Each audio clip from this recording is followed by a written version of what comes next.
요한복음 9장 1절로 전체를 읽어야 되는데 시간 관계상 줄였으니까요. 집에서 예배 끝나면 요한복음 9장을 전체를 한번 낭독해 보시기 바랍니다. 요한복음 9장은 첫 번째 날 때부터 소경된 사람을 예수께서 치료해 주시는 그런 기적의 현장이죠. 기적의 현장에는 어떤 사람이 모였었고 또 우리가 낭독했던 9장 12절 말씀 보면 이 사람이 소경된 사람이 치료를 받고 마을 사람들이 묻습니다. 그가 어디 있느냐 물었을 때 이 사람은 내가 알지 못하노라 라고 얘기하는 것을 볼 수가 있습니다. 이런 과정을 보면서 우리는 예수 그리스도가 과연 나의 어떤 위치에 있는지 어떤 곳에 계신지를 한번 점검해 볼 수 있는 그런 시간이 되기를 원합니다. 예수를 믿고 있으면서도 과연 예수님은 어디 계신지, 내 마음속에 계신지, 아니면 나와 먼 거리에 계신지 우리는 어떨 때는 알 수 없고 참으로 분간하기 어려울 때가 많습니다. 어쩔 때는 가까이 계신 것 같은데 어쩔 때는 저 멀리 계신 것 같기도 하고요. 어쩔 때는 내가 힘들 때는 과연 예수님께서 나와 등을 돌리셨나라고 하는 그런 생각을 할 때도 우리는 믿음 생활하면서 그런 경험을, 그런 생각을 할 때가 있습니다.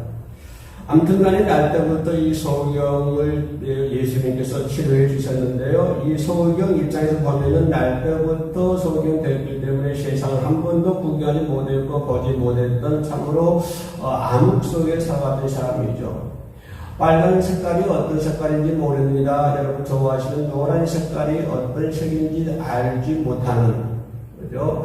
그런 냄새를 맡을 수가 있겠죠. 어떤 것의 향기라든가 이런 냄새를 맡을 수 있겠으나 보지 못했기 때문에 구분할 수가 없는 것이죠. 바다의 색깔이 어떤 색깔인지, 높고 넓은 가을하늘의 아름다운 하늘의 모습이 어떤 모습인지 알지 못하는, 살아가는 부모님들도 보지 못하고 신초적 보지 못하는 참으로 암흑 가운데 살아갔던 이 사람, 모든 것을 아마 자포자기하면서 포기하면서 인생길을 살아가지 않았나 그렇게 생각을 합니다. 그러나 이 사람이 예수 그리스도를 만난다고 하는 것이 큰 참 놀라운 역사죠. 예수 그리스도를 만남으로 말미암아 그 암흑된 그 삶에서, 암흑된 세계에서 해방이 되는 그런 기적을 경험하지 않습니까? 우리가 예수 그리스도를 만난다고 하는 것은 그것이 놀라운 기적인 줄로 믿습니다. 우리가 예수 그리스도를 만난다는 자체가 나에게는 이 세상 것의 어떤 것과 비교할 수 없는, 견주어 볼 수 없는 가장 큰 복이 내가 예수 그리스도를 만났다고 하는 것입니다. 내가 예수 그리스도를 만남으로 말미암아 예수 그리스도를 체험할 수 있고 사랑을 알 수가 있고 또 예수 그리스도의 자비와 예수 그리스도의 사랑으로 말미암아 우리가 하나님의 나라에 들어갈 수 있다고 하는 것, 이것보다도 우리가 더 큰 복이 이 세상에 어디 있겠습니까? 아무튼 우리가 예수 그리스도를 만난다고 하는 것은 내 인생의 가장 귀한 것입니다. 남편을 만나고 아내를 만나고 부모를 만나는 것도 매우 소중한 일입니다만, 그러나 그것보다 더 소중한 것은 우리가 예수 그리스도를 만난다고 하는 것입니다. 예수 그리스도를 만나면 암흑이 변하여 밝은 빛이 될 줄로 믿습니다. 슬픔이 변하여 기쁨이 되고요, 좌절이 변하여서 희망이 되고 소망이 되는 것입니다.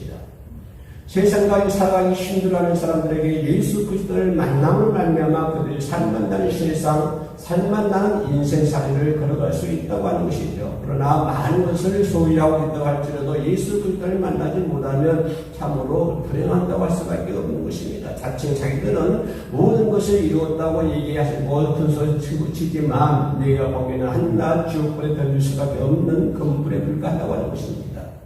그러므로 이 성경이 예수 그리스도를 만난다고 하는 것이 더 중요한 것뿐만 아니라 더 중요한 것 뭐냐면 우리가 소경을 인도할 수가 없는 것입니다.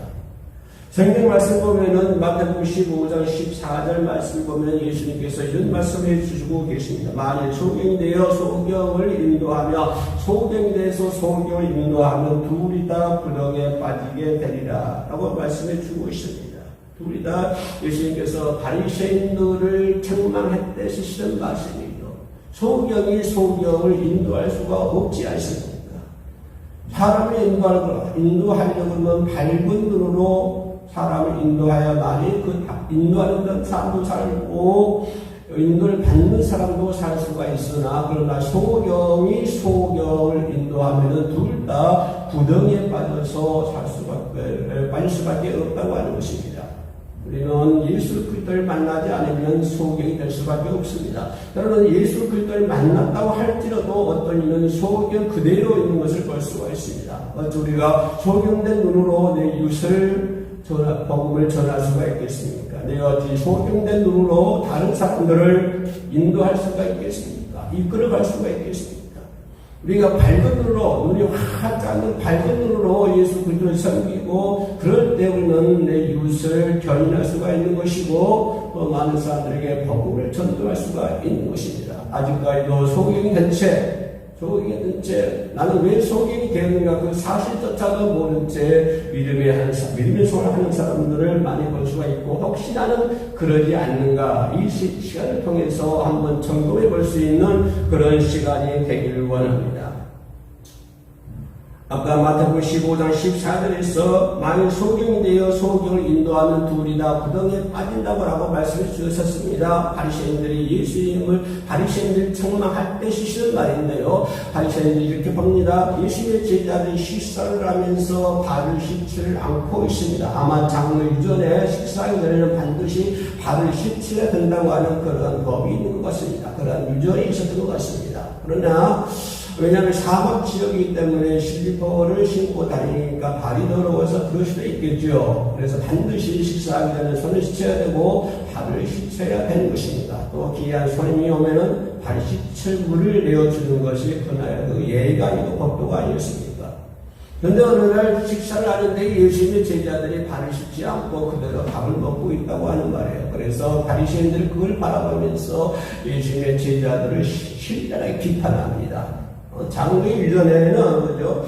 장로의 유전에는 발을 씻게 되어 있는데 너희들은 왜 발을 씻지 않느냐? 장로들의 유전에는 발을 씻게 되어 있는데 너희들은 왜 발을 씻지 않느냐라고 예수님의 제자들 신랄하게 바리새인들이 비판하고 있을 때 그 바리새인들을 책망했던 말씀이 오늘 마태복음 15장 14절 말씀이죠. 그죠? 그래서 예수님께서는 뭐를 말씀해 주고 있냐면은 너희가 장로들의 유전을 내세우면서 너희가 장로들의 법도를 내세우면서 그것보다 더 큰 하나님의 계명을 어기는 것이다 라고 얘기하고 있습니다. 너희들이 지금은 장로들의 유전, 밥을 먹을 때 반드시 발을 씻어야 된다고 하는 장로들의 유전을 잘 지키면서 그걸 비난하면서 그걸 비판하면서 그런 너희들은 그것보다 더 큰 하나님의 계명을 어기고 있다라고 예수님께서는 바리새인들을 책망하고 있는 것을 볼 수가 있습니다. 오늘 우리들의 모습이 그런 모습 아닙니까? 우리는 작은 걸 가지고 그걸 갖다가 논하고 하지만 그러나 실제로 보면 그보다 더 큰 하나님의 계명을 지키지 않을 때가 너무나도 많은 것을 볼 수가 있습니다. 작은 것 하나 가지고는 뭐 죄를 따지고 욕을 따지고 뭘 따지고 따지지만 그러나 그보다 더 큰 하나님의 계명을 지키지 않은 채 그것만 바라보고 그것만 가지고 힐난하고 문제를 삼고 비판을 하고 그러는 걸 우리가 많이 볼 수 있다고 하는 것입니다. 그런 자들에게 예수께서 사실은 말씀 너희들은 그걸 따지지만 그러나 실제로 그보다 더 큰, 그보다 훨씬 큰 하나님의 계명을 너희들이 여기고 있다. 왜 시간을 바리새인들아 라고 예수님께서는 그들을 신랄하게 비판하는 것을 볼 수가 있습니다. 그러면 사실은 말씀이 그죠? 영적으로 소경된 자, 이 외식자들, 바리새인들, 이 사람들이 영적인 소경이 된 사람들이다. 그러나 영적인 소경이 된 사람들을 따라가는 사람도 함께 구덩이에 빠질 수밖에 없다라고 예수님께서 말씀해 주고 있죠. 그 눈이 어두운 자, 바리새인들, 외식하자 그들을 따라가는 사람들은 그들도 소경이 어두워져 있기 때문에 그들을 따라가는 사람들도 함께 결국은 그들과 함께 구덩이에 빠질 수밖에 없다라고 예수님께서는 말씀을 해주고 있습니다. 요즘에는 정말 정신을 똑바로 차려야 됩니다.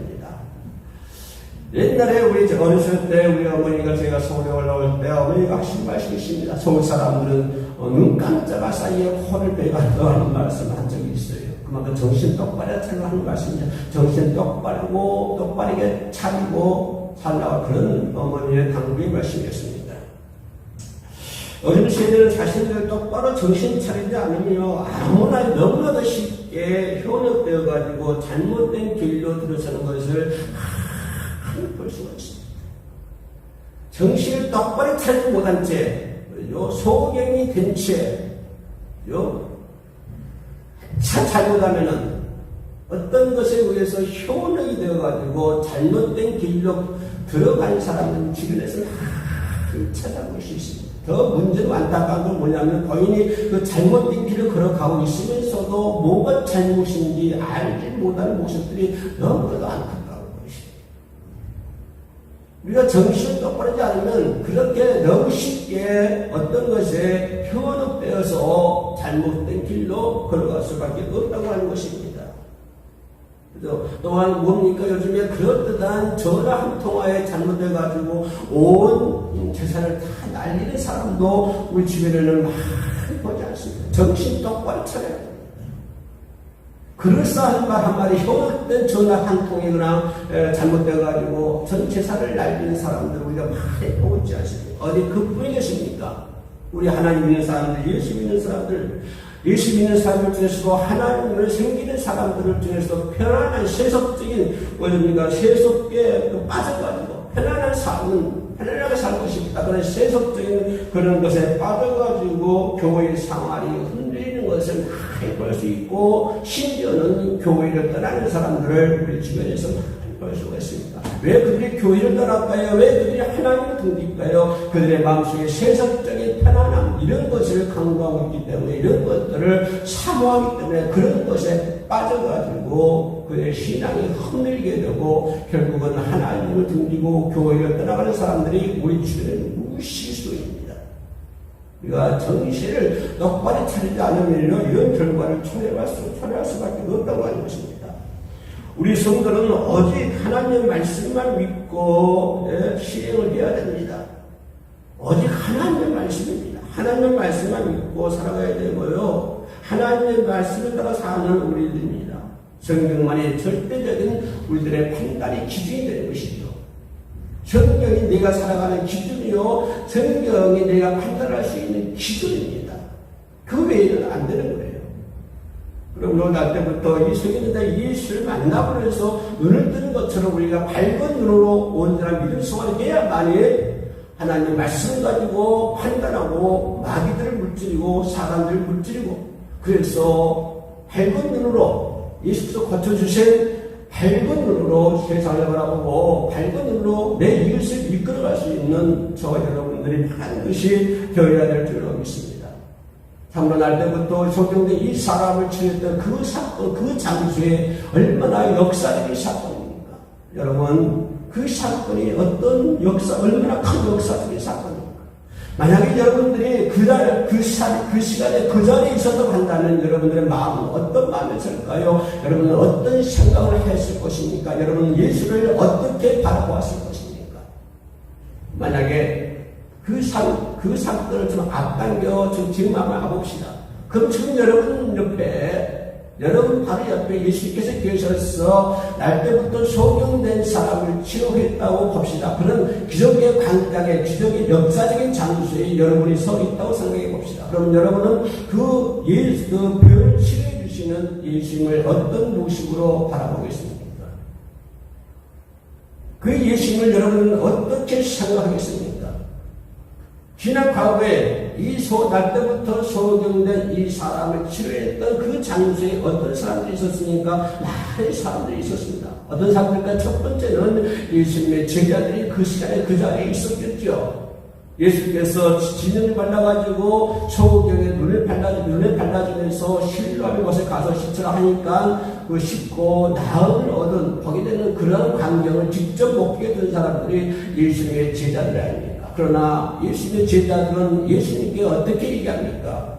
예수님의 제자는 요한복음 9장에 쭉 나와 있습니다만은 예수님은 뭐라고 하냐면은 이 사람이 날 때부터 소경된 것이 누구의 죄입니까? 라고 하는 것을 지금 따지고 있는 거예요. 이 소경의 입장에서 생각하는 것이 아니고 이 소경의 입장에서 바라보는 것이 아니고 예수의 능력을 바라보는 것이 아니고 예수님의 그런 어떤 하나님의 아들이라고 하는 그런 어떤 체험적인 기적 같은 역사의 사건 앞에서 예수님의 제자들은 이 환자가 날 때부터 소경이 됐는데 누구의 죄냐고 따지는 제자들의 모습이 오늘 저와 여러분들의 어떻게 그렇게 똑같습니다. 우리는 하나의 과정을 보고 있습니다. 그 불쌍한 그 평생 동안을 앞을 보지 못했던 이 사람이 어떤 동정심이나 어떤 불타는 어떤 사랑, 열애 그런 것이 없이 소경이라는 현실 앞에서 사색적인 눈초리로 현장을 바라보는 제자들의 모습. 내 주변에 있는 사람들, 그 사람들이 사랑하는 마음, 열애 같은 마음, 불쌍히 여기는 그런 마음 언제가 없고 그 뭡니까? 그 사색적인 소경이라고 현실만 바라보는 제자들의 모습, 그 사색적인 눈초리가 오늘 저 여러분들의 눈초리가 똑같다고 하는 것입니다. 우리는 그걸 따지기 전에 우리는 소경을 바라봐야 되고 예수 그리스도를 바라봐야 됩니다. 예수님께서 그런 치유의 기적의 역사에 이르는 것은 하나님만이 할 수 있는 하나님의 아들만이 할 수 있는 능력이지 않습니까? 그러나 하나님의 능력에 의해서 예수 그리스도의 사랑에 의해서 이 환자가 치유하고 있지 않습니까? 그러면 이들은 하나님을 찬양이 아니고 예수 그리스도를 찬양해야 되지 않습니까? 그 소경된 사람의 눈을 떴습니다. 그리고 그를 안고 춤을 추면서 하나님을 찬양하고 예수를 경배해야 되지 않습니까? 그러나 예수님의 제자들은 전혀 그렇지 않고 이 사람의 죄입니까? 부모의 죄입니까? 따지고 있는 이 제자들의 모습. 이 제자들의 모습이 오늘 이 시대를 살아가고 있는 우리 모두의 모습이라고 해도 누구 하나 거기에 이의를 달지 않을 것 같습니다. 어디 제자들만 있었습니까? 그 주변에는 이웃들도 있었습니다. 이들은 제가 소경이었다가 눈이 떠진 사실을 기억하고 있습니다. 저 사람이 눈을 보고 있는데 저 사람이 옛날에 소경 아니었느냐? 저 사람이 길거리에 앉아서 구걸하고 있었던 그 사람이 아니냐? 어떻게 그 사람이 지금 눈을 떠서 보고 있느냐? 예? 흥분된 호기심으로 눈을 뜨게 한 예수님에 대해서 묻고 있습니다. 이 이웃들은요.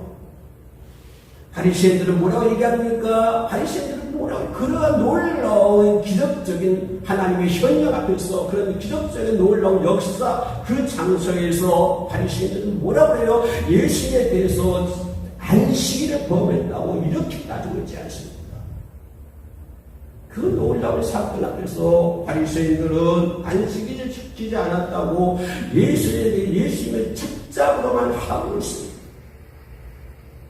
그들의 눈에는 예수 그리스도도 보이지 않았고 그들의 눈에는 그 불쌍한 환자의 모습도 보이지 않았고 오직 저 예수라는 사람이 안식일을 범했다고 하는 그것 때문에 예수를 책잡으로 가는 바리새인들의 모습, 이것이 외식한자들 아닙니까?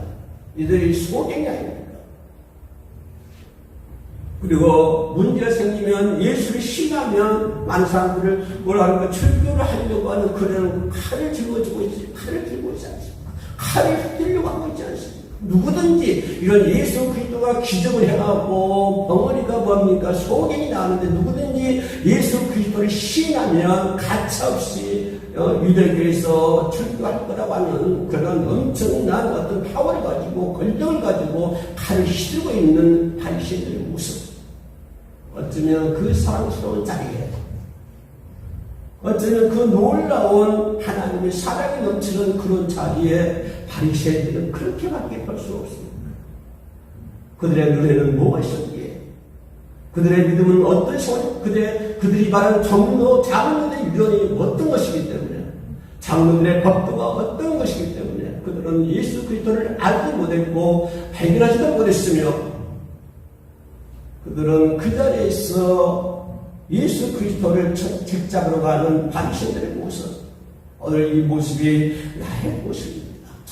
안 되면 예수를 원망하고 조금 불안하면은 교회를 등지고 신앙이 흔들리고 조금만 내 마음이 불안하면 노심초사 좌우 왔다 갔다 이리 가고 저리 가고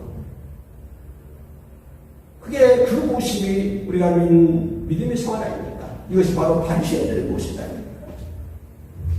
그 자리에 예수님의 제자가 있었습니다. 그 자리에는 이웃들이 있었습니다. 어디 그들만 있었겠습니까? 그 자리에 누가 있었습니까? 사랑하는 불쌍한 소경된 사람의 부모도 그 자리에 있었습니다. 소경된 자의 부모, 자녀가 눈이 있던 사건으로 인하여 바리새인들이 그들을 불러주었습니다. 소환을 당했습니다.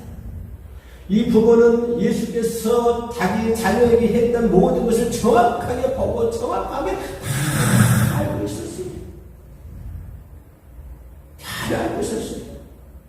잘 알고 있었으면서도 그 사실을 은폐하는 것을 볼 수가 있습니다. 왜 그랬을까요? 유대 바리새인들에 의해서 유대교에서 출교를 당할까 봐서 그 엄연한 사실을 그들의 부모는 은폐를 하는 것을 볼 수가 있습니다. 자식의 눈을 뜨게 해준 예수님을 모른다고 고백을 했지요. 왜요? 바리새인들의 출교가 무서웠어요. 예수님께 받은 생명의 빛에 대해서 증거를 거부했습니다. 예수 그리스도부터 받은 사랑에 대해서 그들은 거부했습니다. 예수 그리스도께서 주신 생명의 빛에 대해서 이들은 거부했습니다. 하나님의 사랑을 거부했고 예수 그리스도의 자비를 거부했고 놀라운 하나님의 기적을 거부했고 놀라우신 하나님의 사랑을 거부했습니다. 빛 대신 하나님의 사랑을 거부했습니다. 그런 부모의 모습이 오늘 우리들의 모습이 아닙니다. 여러분, 우리는 뭐를 찾아가고 있습니까? 아이가 참되신 빛을 주신 예수 그리스도를 증거할 수 있는 우리가 되어야 된다고 하는 것입니다. 나를 살아가시는 예수 그리스도를 증거할 수 있는 저희들이 되어야 된다고 하는 것입니다. 어떠한 시도와 어떠한 공고한 길을 간다 할지라도 우리는 나에게 참빛을 주신 예수 그리스도의 사랑, 그분의 사랑, 그것을 증거할 수 있는 저와 여러분들이 한 것이 되어야 될 줄로 믿습니다. 마지막에 그 자리에 누가 있었습니까? 소경된 자신이 그 자리에 있었습니다. 나면서부터 소경됐기에 얼마나 실험했겠습니까? 얼마나 불쌍한 삶을 살았겠습니까? 그런 너무나도 찬양했던 과거를 가진 사람이 이 사람입니다. 우리들의 소경, 나면서부터 아무것도 보지 못했던 우리들의 친구 이 소경, 얼마나 비참한 인생길을 살아가겠습니까? 얼마나 답답한 삶을 살아가겠습니까? 여러분의 삶이 답답하십니까? 그러나 이 소경된 사람보다 더 답답했겠습니까? 여러분의 삶이 애통하십니까? 그러나 이 소경된 사람보다 더 애통하겠습니까? 우리들의 불쌍한 친구 이 소경, 그는 예수를 만남으로 말미암아 어둠에서 해방이 되었습니다. 그는 고침받고 예수를 증거했습니다. 고침받고 예수를 증거했습니다. 예수님의 제자들도 이웃들도 바리새인들도 그들의 부모도 전부 예수 그리스도를 거부하고 그랬지만 그러나 이 날 때부터 소경된 사람은 예수를 증거했습니다. 증거하는 과정을 바라봅시다. 이 사람이 예수를 증거하는 그런 과정이 마치 계단처럼 되어 있습니다. 그가 예수를 어떻게 증거합니까? 11절 보면은 예수를 증거했다고 기록이 되어 있습니다. 대답하되 예수라는 그 사람이 진흙을 이겨 내 눈에 바르고 나더러 실로암에 가서 씻으라하게 가서 씻었더니 홍에 데워놓으라. 예수라는 사람이 나에게 이렇게 진흙을 발라가지고 실로암에 가서 씻으라니까 씻었더니 나으로 떴더라. 예수를 증거하고 있습니다. 그러네요. 15절 가면은 그 말이 어떻게 변하냐면은 15절 가면 제가 읽어봅니다. 그러므로 바리새인들도 그가 어떻게 보게 되었는지를 물으니 이르되 보세요. 바리새인들도 그를 소환했겠죠. 이 사람을 소환해서 그가 예수라는 사람이 어떻게 지었는가를 이 사람에게 묻습니다. 그때 이르되 그 사람이 진흙을 내 눈에 박음에 내가 쉽게 보였나이다. 예수님은 그 사람은 예수님을 15절에서 그 사람이라고 얘기합니다. 그 사람이 이렇게 시켰기에 내가 이렇게 했더니 고침을 받았다고 얘기를 합니다. 15절에서는 그 사람이라고 예수를 표현했고요. 조금 더 가서 17절에 가서 예수를 이 사람은 어떻게 표현했냐면은 17절에 이에 맹인 되었던 자에게 다시 묻 때 그 사람이 내 눈을 뜨게 하였으니 너는 그를 어떠한 사람이라고 하느냐 대답하되 선지자니라 라고 대답합니다. 첫 번째는 그를 갖다가 사람이라고 얘기했고요. 두 번째로 가서는 조금 더 같은 계단으로 올라가서 예수 그리스도를 선지자라고 고백을 했습니다. 한 번 더 들어가 봅시다. 어딥니까? 33절입니다. 33절 쭉 가가지고 그는 뭐라고 다시 고백합니까? 이 사람이 하나님께로부터 어디 아니냐 했으면 아무 일도 할 수 없습니다. 이 사람이 어디서부터 왔다? 하나님께로부터 왔다라고 이런 고백하는 것을 볼 수가 있습니다. 첫 번째는 그 예수를 가리켜서 그 사람이라고 했습니다. 두 번째 예수를 가리켜서 선지자라고 했습니다. 세 번째는 예수를 가리켜서 하나님께로부터 왔다라고 이 사람이 고백하는 것을 볼 수가 있습니다. 그러면서 마지막에 그는 뭐라고 예수 그리스도를 고백하냐 하면은 끝부분에 가서 38절 말씀 보니까요. 이르되 주여 네가 믿나이다 하고 전하는데 주여 네가 믿나이다. 예수 그리스도를 주로 고백하는 것을 볼 수가 있습니다. 예수 그리스도를 그 사람이었어 선지자에서 하나님께로부터 온 사람이었어 맨날 말해도 주여 내가 믿나이다. 내가 전에도 경배한다. 내가 믿나이다. 이 속에 믿었던 그 예수 그리스도가 오늘 저와 여러분들과 함께 있습니다. 그 예수가 여러분의 마음속에 있고 우리들의 마음속에 있지 않습니까? 이러한 이 사람의 성장함을 그 누구도 부인할 수가 없을 것입니다. 소경을 치유하신 예수님 그리고 그 예수님을 주로 고백했던 이 날 때부터 소개된 사람 이러한 놀라운 사랑의 역사적인 사건 그 아름다운 모습들 그런 모습들을 바라보면서 우리는 하나님을 어떻게 믿어야 되는지 내가 오늘 또 어떠한 믿음 생활을 해야 하는지를 깨달을 수 있는 귀한 시간 되시기를 주님의 이름으로 축원합니다. 기도합시다. 하나님 감사합니다. 참으로 우리는 예수님의 제자들이 하지만은 참다운 제자가 되고 싶습니다.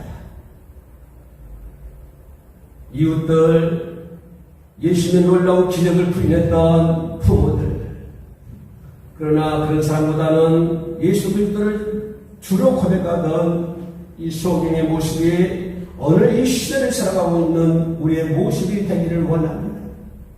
하나님 주님을 나의 주로 고백합니다. 나의 하나님으로 고백합니다. 나의 왕으로 고백합니다. 오직 주님 되신 주만 우리의 왕 되신 주만 따라갈 수 있는 저희들이 되게 하여 주시옵소서. 예수님의 이름으로 기도드립니다. 아멘.